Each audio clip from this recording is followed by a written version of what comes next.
দোস্ত, রং তামাশার এই দুনিয়া, তোমরা আমি হাত জোড় করে বলি, তোমরা যারা মোটরসাইকেল চালাও, প্রিয় ভাই আমার, এই পাগলা ঘোড়া চালাইও না। তোমরা এরকম চালাও তো ঠিক আছে, তোমার প্রয়োজন, কিন্তু তুমি এমন করো কেন?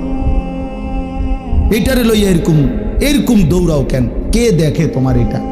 আর মানুষ বুঝি তুমি এত জোরে চালাইলা, হাত পাও ভাঙ্গা লাইলা, মানুষের তোমারে বলবে সাবাস বেটা, তুই বেটা বদর যুদ্ধের সৈনিক বেটা, শাহজালালের হাতিয়ার তুই বেটা, তুই শাহজালালের সৈনিক, তুই যে সুন্দর মোটরসাইকেল চালাই চলবে।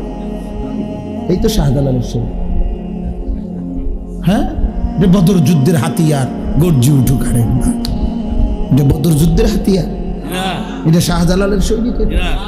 আজ তোমরা নওজোয়ান একটা চুলের ফ্যাশনের উপরে মজা পাইয়া গেলা, একটা মোটরসাইকেলের উপরে খুব তৃপ্তি হয়ে গেলা তোমরা, অথচ মুসলমানের রক্তে তোমাদের জিন্দেগি।